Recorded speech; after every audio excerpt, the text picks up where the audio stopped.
이상한 이영학의 아내 마지막 행적입니다. 들으셨던 것처럼 말이죠. 이영학의 아내 최모 씨가 스스로 목숨을 끊기 불과 1시간 전에 마트에서 물건을 구매한 행적이 드디어 드러났습니다. 김복준 교수님, 네, 예. 1시간 전에 물건을 샀다. 어떻게 저희가 받아들여야 되는지요? 이게 이제 아마 그날 저녁 밤 11시 35분경에 집 앞에 있는 마트에 들러서 사망한 최 씨, 이영학의 아내죠. 예. 이 사람이 우유하고 탄산음료 그리고 담배를 구입했다 해요. 그리고 그 당시에 그 마트 주인이 자주 들락거리니까 알지 않겠습니까? 그때 얼굴을 봤을 때 자살을 결심하고 있는 사람의 표정은 아니었다. 상당히 온화했다. 이런 내용이 나와가지고 지금 이제 그 논란이 되고 있는데요. 실질적으로 일반적인 경우에 자살 직전에 있는 사람, 더더군다나 지금 드러나는 정황을 보면 유서까지 미리 써놓은 거 아닙니까? 예. 유서까지 미리 써놓은 사람이 자살 직전에 우유 사러 가고 탄산음료 사고 담배 사가지고 올라갈까요?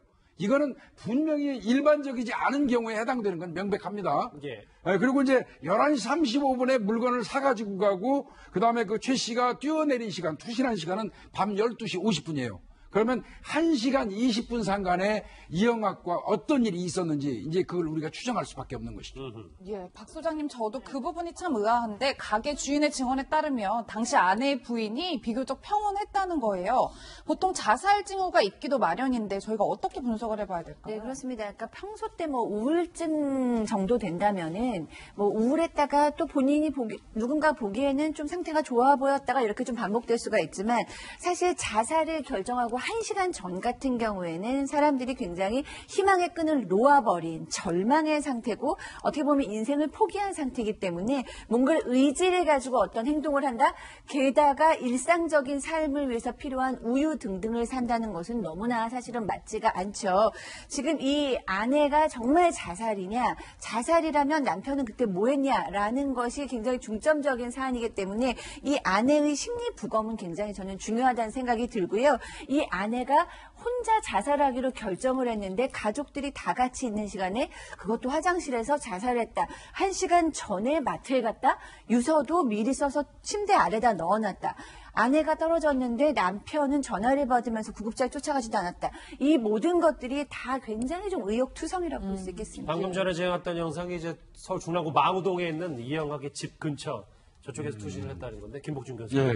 잠깐 언급을 하셨지만 시신부검이 아니라 심리부검이 꼭 필요하다 이런 얘기를. 이런 경우는 경찰에서도 사후 직전, 그러니까 사망하기 그 전후 사정을 가려가지고 심리부검이라는 거를 심리 전문가들을 통해서 하기는 합니다.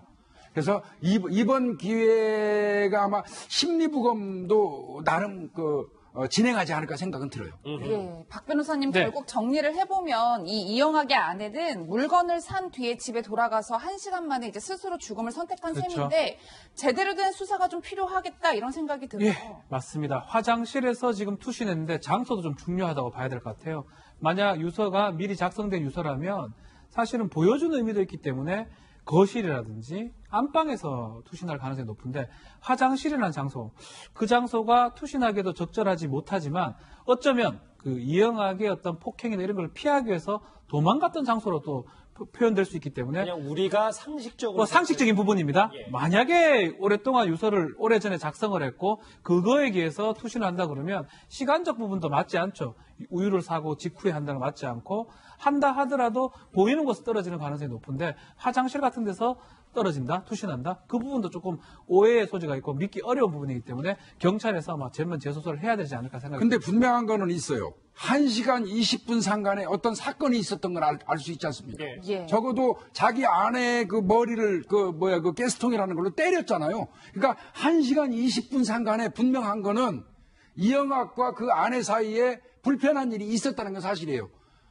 그래서 얻어 맞은 것 때문에 지금 조금 전에 우리 박 변호사님 말씀하신 것처럼 맞다가 그걸 피하기 위해서 화장실로 피했고 거기에서 그 폭행으로부터 벗어나기 위해서 뛰어내렸다면 사실 더 나아가서는 폭행치사까지 그렇죠. 인과관계가 인정되니까 의율할 수 있을 것 같고요. 그렇지 않다면 이제 뭐 다른 방향으로 봐야 되겠죠. 그런데 이마에 상처 난 거, 저 이수희 변호사님. 예. 이게 이영학은 왜 아내 이마에 상처가 났냐고 했더니 말을 왔다 갔다 하고 있잖아요. 그러니까 그 이마에 상처가 나걸 본인이 때렸다는 건 인정을 해요. 왜 때렸는지가 지금 말이 왔다 갔다 하는 거지 본인이 때린 것은 인정을 하고 있고 그리고 지금 투신이 왜 투신을 했느냐 박 변호사님이나 김복춘 교수님 말씀대로 도망가는 방편으로 너무 급하니까 이 높이를 따지지 않고 본인이 도망가기 위해서 뛰어내렸을 수도 있는 거죠. 그냥 자살이라고 처음에 생각을 했던 건 유서 때문이었단 말이에요. 그렇죠. 그런데 이번에 유서도 그것이 뭐 그 수기로 그러니까 본인 글씨가 아니라 아내의 글씨가 아니라 타이핑되어 있는 거고 뭐 아내의 흔적이 이렇게 육안상으로는 없다는 거예요. 그리고 투신 그 다음날 이영학이 또 갖고 왔고 그래서 너무 유서가 있다는 것에 그 집착할 필요가 없는 것이고 왜 투신을 했을까? 꼭 자살, 지금 봐서는 자살이라는 것도 좀 그 자살이라고 보기보다는 왜 투신했을까에 더 집중하는 것이 맞아 보입니다. 예. 예, 김 교수님 사실 저희 같은 일반인이 의문을 제기할 정도로 그 유서가 발견된 장소도 공개적인 장소가 아닌 침대 밑이란 것도 이상한 점이고 네.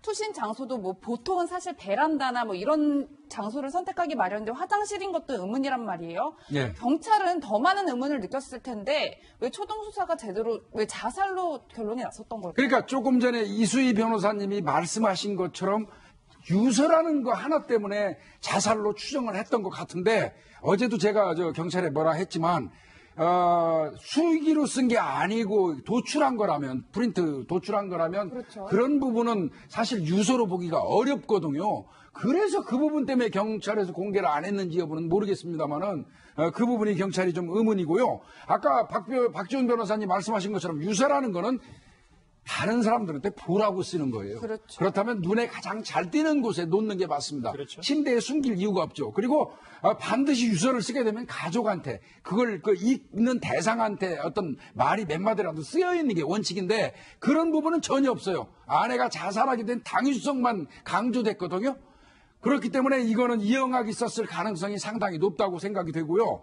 이제 대체로 이 투신하는 경우는 여러 가지 경우가 있어요. 가족들이 보는 앞에서 뛰어내린다 그러면 그렇다고 그러면 바로 보이는 데서 베란다 같은 데서 뛸 수 있을 겁니다. 그렇지만 원래 자살은 몰래 하잖아요. 남 가족들 몰래. 그럼요. 그렇다고 그러면 화장실 같은 데서 뛰는데 구태여 그 좁은 데를 이용해서 뛰어내릴 이유가 있었을까? 뭔가 쫓기지 않았을까? 이런 추정을 자꾸 해보는 것이죠. 예. 컴퓨터로 타이피된 유서 그리고 자살 직전, 투신 직전 1시간 전에 우유를 샀다. 뭔가 좀 석연치 않은 부분이 많아서요. 이것과 관련해서 이영학 이렇게 얘기하고 있습니다. 목소리 들어보시죠. 아내가 5에서 8년간 성폭행을 당했대요. 그리고 그날 애기 엄마가 임신할 수 있다는 사실 듣고 혼자 방황하다가 죽은 거 여러분들 다 아셔야 돼요. 이게 이 나라 법이고 이게 이 나라에서 법으로 돌아가려고 했던 우리 같은 사람들이 남는 겁니다. 이영학은 부인이 임신을 했다고 주장했는데 부검 결과 그렇지 않았단 말이죠. 그렇습니다. 그러니까 이제 본인이 당일날 뭐 자살을 했다고 얘기한 당일날 부인이 임신 가능성이 있다라고 얘기하는 걸 듣고 거기에 이제 절망을 해서 투신을 했다는 얘기인데요. 저는 이제 개인적으로 정말로 의사로부터 이런 임신 가능성에 대한 얘기를 들었는가를 경찰이 꼭 좀 확인을 했으면 좋겠다는 생각이 들고요. 만에 하나 그렇다고 해도 이미 이영학은 이 의붓 아버지로부터 성폭행을 당했다라는 것을 그날 처음 들은 건 아니고 알고 있었기 때문에 이 부분에 대해서 갑자기 부인이 너무 자살을 해버릴 만큼 감정이 동요된다던가 이영학도 그렇게 동요된다던가 그러진 않을 것 같아요. 이미 경찰에 신고를 해서 수사가 진행 중인데 이렇게 극단적인 것을 그러니까 내 탓은 전혀 없고 우리 부인이 죽은 이유는 그 의붓 아버지와 또 이 부분에 대해서 들어주지 않은 경찰 그리고 이 나라가 문제라는 그 이영학의 설명을 우리가 이제 이영학이 어떤 사람인지 이제는 알지 않습니까? 그렇죠. 여태까지 모든 게 다 연극이었잖아요. 저는 이영학의 이야기는 좀 재해보고 정말로 팩트만 가지고 이제 살펴볼 필요가 있다. 이영학의 주장은 거의 연극일 가능성이 감정이 너무나 농하다고 봅니다. 예, 김 교수님, 저는 참 이 부분도 이상한 게 이 아내의 사망 직후에 모여들 거 아니에요, 사람들이 현장에. 그러니까 이영학이 그 현장에 가서 내 아내가 성폭행을 당해서 자살했다, 묻지도 않았는데 이런 대답을 했다는 거예요. 아니, 한번 상식적으로 생각을 해보십시오. 이 세상에 어떤 남편이 서로 자신의 아내가 타인으로부터 성폭행을 당했다고 하더라도 남들한테 자신의 아내가 성폭행 당한 사실을 능동적으로 떠들고 다닙니까? 이거는요, 이영학이가 분명히 아내의 자살에 대해서 뭔가 꺼림칙한 부분이 있기 때문에 자꾸 자살이라는 걸 강조하기 위해서 내뱉는 말이라고 판단할 수밖에 없어요. 예. 그렇게 본다. 왜냐하면 그 이영학의 얘기 중에 뭐 아까 박상희 소장님 말씀대로 믿을 건 하나도 없다고 하더라도 일단 본인의 주장은 이수희 변호사님. 네. 본인은 밥 먹느라 저 상황을 아찔한 상황을 못 봤다는 거잖아요. 이게 자정이 넘은 시간이에요. 예. 자정이 넘은 시간에 왜 그렇게 늦게 밥을 먹었어야 했는지 우선 저는 좀 납득이 안 가고, 그리고 그 욕실에 아내가 들어가 있고 그리고 투신할 정도면 글쎄 조용히 그게 가능한가요? 저 집이 얼마나 뭐 넓은 집인지는 몰라도 저는 그게 한 집에서 지금 보이는 그 빌라 정도의 그 집 안에서 아내의 고통을 잘 모를 수 있다는 것도 저는 좀 납득이 안 가고, 그리고 밥을 먹다가 바깥에서 시끌시끌해서 나와봤다? 근데 그럼 나오기 전에 뭐 보통 그런 일이 있으면은 그 이웃들의 말에 의하면 굉장히 권위적인, 강압적인 남편이었다는 거 아니에요. 그러면은 밖으로 나오기 전에 시끌시끌한 소리에 대해서 부인한테 이게 뭔 소리냐고 한번 좀 물어볼 수도 있고, 그러니까 지금 이영학의 이런 얘기는 저는 좀 믿기가 어렵고, 이걸 이렇게 근거 없이 추측한다는 것도 조심스럽지만, 욕실까지 아내가 들어가게 된 거. 그 과정이 저는 굉장히 미심쩍습니다. 저희가 한 열흘 넘게 이영학 관련해서 얘기를 하고 있는데 김복준 교수님 네. 약간 아내 투신과 관련해서 우리 스스로도 저희도 약간 네. 포위망이 좁혀지는 느낌이 있는데 네. 이게 그래도 결과적으로 수사가 가능한 겁니까? 자살 유도와 관련해서요? 이 사건의 키를 쥐고 있는 사람은 이양입니다. 딸이요. 예, 당일날 아내가 투신해서 땅에 떨어졌을 때 얼마 되지 않아서 이영학과 그 딸이 바로 현장으로 왔어요. 바꿔서 이야기하면 이영학의 딸은 그 당시에 집에 있었다는 얘기입니다. 집에 있었다면 그 안에서 있었던 일을 가장 잘 아는 사람은 이영학의 딸입니다. 그래서 사실은 경찰이 14살이고 또 어쩌면 아버지로부터 어떤 강압, 학대를 받는 아이라고 생각하면서도 좀 부득불 그 구속영장을 청구했던 것이고요. 예. 사실 이양의 신병을 확보해가지고 저간의 사정을 전부 조사한다면 사실 이영학 이 사건은 그렇게 어렵지는 않은 사건이라고 저는 생각이 되거든요. 예. 그런데 지금 일단 불구속이 된 상태니까 물론 검찰에서 다시 영장 재청구를 검토한다고 해요. 예. 그만큼 그 이영학의 딸이 중요합니다. 예, 사실은. 예. 박 변호사님, 네. 그런데 지금 딸이 그 이영학의 형의 집에 머물고 있는 걸로 알려지고 있잖아요. 네. 신병 확보가 시급할 것 같아요. 일단은 사실은 영장을 기각하거나 이유는 소년법상의 부득이한 경우를 빼고는 소년에 대해서 영장 청구가 될 수 없는 그 조항을 아마 본 걸로 보이고 몸 상태도 봤을 것 같습니다. 몸 상태 안 좋기 때문에 일단은 영장을 기각했는데 문제는 센터에 가 있는 게 아니고 이영학의 친형의 집에 지금 가 있습니다. 그렇죠. 이영학의 형조차도 조사에 좀 대상이 될 가능성이 높은 상황인데 증거 인멸 우려라든지 이런 게 좀 있지 않을까라고 좀 우려되는 그런 상황이기 때문에 예. 그래서 경찰, 검찰에서는 재청구를 하고 있는 거고요. 다만 불구속된 상태에서 조사를 하긴 하고 있는데 이 이양의 어떤 건강이라든지 정신적 부분도 봐야 되기 때문에 조사가 쉽지 않은 건 사실입니다. 오롯이 올곧은 정신으로만 얘기한다면 수사는 쉽게 네. 될 텐데 아직 그러지 못하고 있으니까요. 이상한 이영학의 아내 마지막 행적입니다. 들으셨던 것처럼 말이죠. 이영학의 아내 최모 씨가 스스로 목숨을 끊기 불과 1시간 전에 마트에서 물건을 구매한 행적이 드디어 드러났습니다. 김복준 교수님, 네, 예. 1시간 전에 물건을 샀다. 어떻게 저희가 받아들여야 되는지요? 이게 아마 그날 저녁 밤 11시 35분경에 집 앞에 있는 마트에 들러서 사망한 최 씨, 이영학의 아내죠. 예. 이 사람이 우유하고 탄산음료 그리고 담배를 구입했다 해요. 그리고 그 당시에 그 마트 주인이 자주 들락거리니까 알지 않겠습니까? 그때 얼굴을 봤을 때 자살을 결심하고 있는 사람의 표정은 아니었다. 상당히 온화했다. 이런 내용이 나와가지고 지금 이제 그 논란이 되고 있는데요. 실질적으로 일반적인 경우에 경찰에서도 사후 직전, 그러니까 사망하기 그 전후 사정을 가려가지고 심리 부검이라는 거를 심리 전문가들을 통해서 하기는 합니다.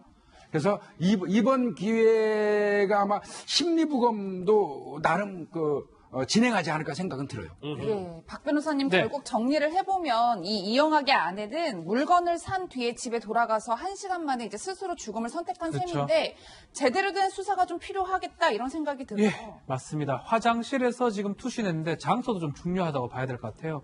만약 유서가 미리 작성된 유서라면 사실은 보여주는 의미도 있기 때문에 거실이라든지 안방에서 투신할 가능성이 높은데 화장실이라는 장소, 그 장소가 투신하기에도 적절하지 못하지만 어쩌면 그 이영학의 어떤 폭행이나 이런 걸 피하기 위해서 도망갔던 장소로 또 표현될 수 있기 때문에 그냥 우리가 상식적으로 상식적인 부분입니다. 예. 만약에 오랫동안 유서를 는 놓아버린 절망의 상태고 어떻게 보면 인생을 포기한 상태이기 때문에 뭔가를 의지를 가지고 어떤 행동을 한다.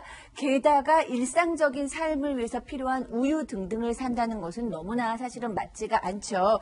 지금 이 아내가 정말 자살이냐, 자살이라면 남편은 그때 뭐 했냐라는 것이 굉장히 중점적인 사안이기 때문에 이 아내의 심리 부검은 굉장히 저는 중요하다는 생각이 들고요. 이 아내가 혼자 자살하기로 결정을 했는데 가족들이 다 같이 있는 시간에 그것도 화장실에서 자살했다. 1시간 전에 마트에 갔다. 유서도 미리 써서 침대 아래다 넣어놨다.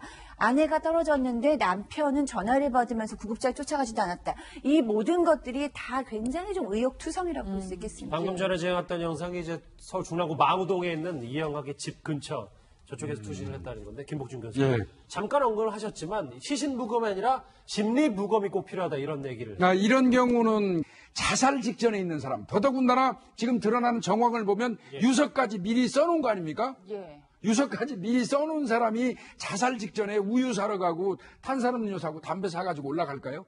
이거는 분명히 일반적이지 않은 경우에 해당되는 건 명백합니다. 예. 그리고 이제 11시 35분에 물건을 사가지고 가고, 그 다음에 그 최 씨가 뛰어내린 시간, 투신한 시간은 밤 12시 50분이에요.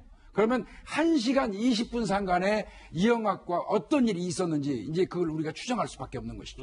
예, 박 소장님 저도 그 부분이 참 의아한데 가게 주인의 증언에 따르면 당시 아내의 부인이 비교적 평온했다는 거예요.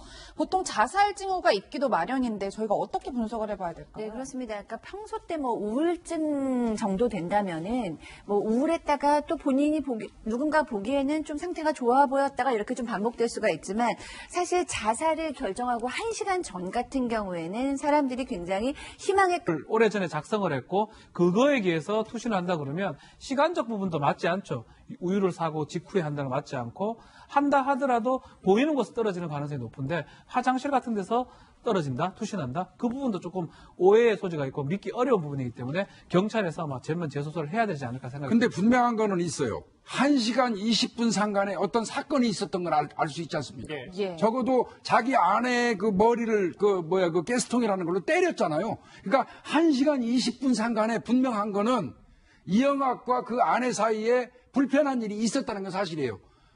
그래서 얻어 맞은 것 때문에 지금 조금 전에 우리 박 변호사님 말씀하신 것처럼 맞다가 그걸 피하기 위해서 화장실로 피했고 거기에서 그 폭행으로부터 벗어나기 위해서 뛰어내렸다면 사실 더 나아가서는 폭행치사까지 그렇죠. 인과관계가 인정되니까 의율할 수 있을 것 같고요. 그렇지 않다면 이제 뭐 다른 방향으로 봐야 되겠죠. 그런데 그 이마에 상처 난 거.